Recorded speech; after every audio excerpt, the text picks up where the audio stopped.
Purpose itu judul lagu yang baru saja kita nikmati from Adam ya. Lagunya benar-benar dalam banget bicara soal purpose, dan purpose ini ternyata juga bicara tentang apa yang ada di dalam diri kita begitu. Sudahkah kita punya purpose? Selamat pagi, smart listener dan juga sahabat yang bergabung. Saya Lana Nurlija dalam Smart Happiness. Saya menemani Pak Arfan Pradiansyah, motivator nasional di bidang leadership and happiness. Selamat pagi, Pak Arfan. Selamat pagi Mbak Ola, apa kabar hari ini? Penuh dengan warna-warni. Good lah gitu ya, As menuju ke always. yes, as always. Pak Arfan sendiri gimana? Luar biasa bahagia Mbak Ola dan Oke, selalu sehat ya. selalu sehat ya. Makin ke Ya, sini makin terus fit ya. alhamdulillah Mbak Ola. Ya. Alhamdulillah. Iya. Baik, Pak Arfan, di tengah situasi yang kita tahu di sekitar kita ini situasinya sedang tidak baik-baik saja gitu ya, kalau kita bilang seperti itu. Bahkan eh, ya apa yang saya sampaikan ini juga terlihat dari keputusan pemerintah untuk Betul. menetapkan PPKM darurat. Ini Ya, berarti situasinya bukan sedang membaik ya, tetapi kita dituntut untuk tetap tenang ya, ya. tetap tenang dan terus tingkatkan kebahagiaan kita karena itu meningkatkan imun ya, Pak Betul Arfan. sekali. Betul sekali Mbak Ola. Dan semalisnya ada juga sahabat yang bergabung, tahukah Anda bahwa itu semua dimulai dari pikiran yang sehat, dan pikiran yang sehat itu berasal dari apa yang didengar yang membuat kita sehat. So, kalau Anda pagi hari ini sedang mendengarkan Smart Happiness, itu keputusan yang benar ya. Yang sangat tepat. Untuk Ya. sangat tepat ya. Dan bahkan kita berharapnya Anda akan menjadi agen-agen penerus kebahagiaan buat orang lain di sekitar kita. Pak Betul. Arfan, bicara tentang lagu Purpose ini, di bagian mana yang mau di-highlight dulu nih ya, yang akan menceritakan atau menggambarkan topik yang akan kita bahas. Purpose, silakan Pak Arfan. Ya, ini lagu ini bagus sekali ya. Syairnya juga bagus. Liriknya juga, musiknya juga sangat indah gitu. Ya. Lagu ini menceritakan mengenai seorang laki-laki, seorang pria yang begitu mencintai pasangannya gitu. Ya, kalau istilah anak muda sekarang tuh bucin banget gitu. Ya. Nah, tapi dia tahu bahwa tidak mudah gitu untuk bisa menjalin hubungan dengan wanita idamannya ini, wanita pujaannya ini. Karena itu dia katakan tadi dalam liriknya, we cry, dia bilang, we fight, but I know it's worth the pain. Ya, kami menangis, kami berantem, tapi aku tahu itu sepadan kok gitu. Itu worth it kok gitu. Dia bilang begitu. Because I've tried to find something better, but I won't. Karena saya berusaha untuk menemukan sesuatu yang lebih baik, tapi saya tidak bisa menemukannya gitu. Ya. Nah, kemudian dia bilang, kenapa bisa seperti itu? Nah, ini pinternya si wanita nih. Ya, karena si wanita ini bisa mempertahankan hubungan itu karena dia punya purpose katanya. Jadi dia bilang gini, I know you are dangerous, but that's the risk that I will take. Ya, saya tahu kamu ini berbahaya nih ya, tapi itu resikonya sudah aku ambil. I know she does it on purpose. Nah, kenapa dia bisa mempertahankan hubungan itu? Karena dia melakukannya dengan sebuah tujuan yang jelas, dengan sebuah purpose. Itu Mbak Ola. Oke, ini yang kelihatannya juga terjadi ya kalau kita lihat di film-film Mission Impossible ya. Impossible sih kelihatannya, tapi karena purpose-nya jelas mau ngapain gitu ya. Jadi resikonya oke, diambil begitu kan, melewati berbagai hal-hal yang kelihatannya itu menyeramkan, tetapi dengan purpose kita bisa melewatinya gitu ya. Betul. Dan ini jawaban dari lagu mau dibawa kemana ya hubungan ini ya. Kalau itu kan nggak jelas tuh purpose-nya ya Pak Arfan Tidak ya. jelas purpose-nya, betul. Ya. Oke, Pak Arfan, bicara tentang purpose, tujuan, ini semata-mata tujuan, kalau kita bicara misalkan ini pekerjaan ya, tujuan bekerja, kalau bisnis tujuan berbisnis, kalau ini bicara yang lebih dalam lagi hidup, tujuan hidup kah begitu, atau apa sih sebenarnya definisi yang menjelaskan tentang purpose ini sendiri supaya kita punya satu pemahaman yang sama nih Pak Arfan. Ya, terima kasih Mbak Ola ya. Jadi purpose ini banyak sebetulnya ya. Yang paling besar adalah alasan kenapa kita ada di dunia ini. Itu kan namanya purpose. Yang di bawah itu adalah alasan kenapa kita bekerja sekarang ini. Kenapa sih saya mau capek-capek, stres dan sebagainya, tapi kok saya tetap menekuni pekerjaan ini begitu. Itu juga yang namanya purpose, ya. Termasuk juga ketika kita mengatakan saya mau hidup bersama kamu nih gitu. Nah, itu kan sebetulnya apa? Purpose-nya apa gitu. Nah, itu purpose-purpose yang merupakan batu-batu besar dalam hidup kita, Mbak Ola. Jadi ini purpose itu menyampaikan sebuah keinginan gitu, akan sesuatu di masa yang akan datang gitu. Itu namanya purpose, Mbak Ola. Tetapi purpose itu juga bisa dalam hal-hal yang lebih kecil lagi, yang lebih mikro lagi gitu. Misalnya kenapa hari ini kita pergi ke sebuah tempat misalnya. Itu kan sebetulnya lebih kecil ya. Kenapa hari ini kita siaran nih bersama Mbak Ola gitu. Itu kan sebetulnya purpose yang lebih kecil lagi gitu. Jadi purpose itu bisa jangka panjang, bisa juga berjangka pendek, Mbak Ola. Oke, jadi kalau kita mudahkan gitu ya, kesamaan kita kalau dari penjelasan Pak Arfan tadi adalah alasan untuk ya. Betul. Apakah itu alasan untuk kita terus bertahan hidup dan bahkan bukan cuma bertahan, tapi berkarya.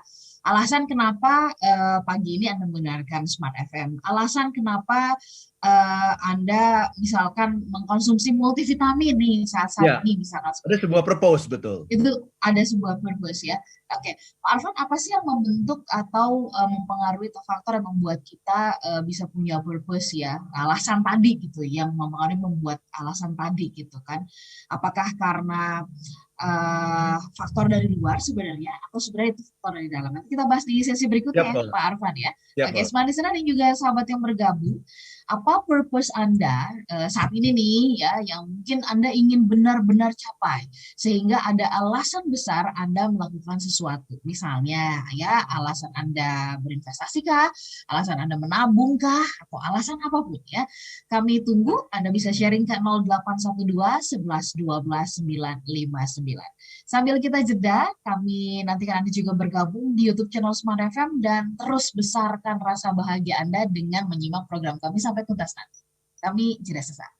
Ada banyak alasan yang membuat banyak kita saat ini nggak bersemangat ya, atau merasa bahwa ya udahlah situasinya juga begini ya udahlah gitu ya. Tetapi juga kita tetap bisa memilih ya untuk punya tujuan, dan tujuan itu yang membuat kita setiap pagi tahu ya, bangun pagi itu saya mau ngapain ya hari ini gitu ya, berbunga-bunga berapi-api itu karena mau ngapain. Nah ini yang kita mau gali dan dalamkan dan ingatkan kepada kita semuanya. Saya juga yakin banyak di antara Anda yang mungkin sudah menetapkan purpose pendek, jangka pendek, jangka panjang, dan sebagainya. Ini anggap saja menjadi sarana untuk menyegarkan kembali ya akan goals atau juga purpose yang Anda sudah tetapkan. Pak Arfan, kita sambung ya perbincangannya tadi sampai di pertanyaan faktor apa sebenarnya, atau faktor yang dari mana sebenarnya yang membuat kita tuh akhirnya bisa aware ya untuk punya purpose, dari luar atau justru dari dalam karena ada ketukan hati nurani yang mengingatkan dan sebagainya, Pak Arfan. Terima kasih banyak, Mbak Ola. Ini pertanyaan yang bagus sekali ya. Bisa dari luar, bisa dari dalam. Tetapi kalau dari luar, sesungguhnya purpose kita itu tidak genuine, tidak murni gitu, karena akan sangat tergantung stimulus dari luar, Mbak Ola. Padahal purpose yang ideal itu datangnya selalu dari dalam. Itu ya. Purpose itu kan sebetulnya merupakan sebuah kondisi ideal yang kita inginkan terjadi pada diri kita gitu. Kita kepinginnya apa nih gitu ya. Kita kepingin melihat apa nih di masa yang akan datang gitu. Dan itu sesungguhnya purpose itu adalah sesuatu yang kita temukan gitu. Karena purpose itu dibuat oleh yang pertama-tama, oleh yang lebih duluan gitu, Mbak Ola. Jadi yang membuat purpose itu sebetulnya yang lebih duluan daripada kita. Contoh begini. Kalau kita masuk perusahaan, Mbak Ola, setiap perusahaan kan punya purpose ya. Smart FM juga punya purpose. Ya, nah, purpose itu yang buat adalah orang yang lebih duluan ada di perusahaan itu. Benar nggak, Mbak Ola? Ya, ya. Yang pertama kali membangun gitu ya. Betul. Ketika Mbak Ola masuk Smart FM, berarti Mbak Ola akan ikut purpose pendahulunya Mbak Ola atau pendiri Smart FM. Kan seperti itu ya. Jadi kita itu sebetulnya ikut sama yang lebih duluan gitu. Jadi yang menentukan purpose itu selalu yang lebih duluan daripada kita gitu. Jadi kalau kita bicara hidup kita, berarti purpose itu yang menentukan siapa? Yang lebih duluan daripada kita. Yang sudah menentukan purpose, saya mengirim Ola Nurlija ke dunia ini untuk apa gitu. Apakah untuk menjadi seorang insinyur gitu ya, yang membangun jalan, membangun jembatan gitu, atau untuk menjadi apa gitu. Nah, kalau memang purpose-nya adalah untuk menjadi insinyur, membangun gedung, membangun jalan, membangun jembatan, nanti oleh pendahulu kita ini, dalam hal ini Tuhan ya, Mbak Ola akan dilengkapi dengan keahlian-keahlian seperti itu gitu, supaya bisa menunaikan purpose-nya gitu. Ya, yang ingin saya katakan adalah berarti purpose itu kita ini tinggal melanjutkan dari yang sudah ada sebelum kita, yaitu Tuhan gitu. Jadi Tuhan itu punya purpose yang begitu banyak. Purpose-nya Tuhan itu banyak.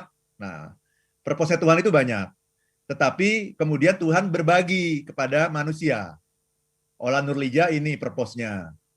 Tolong dijalankan ini. Ini titipan dariku, ini amanah. Arfan Pradiansyah ini loh, purpose-nya ini. Tolong jalankan ini.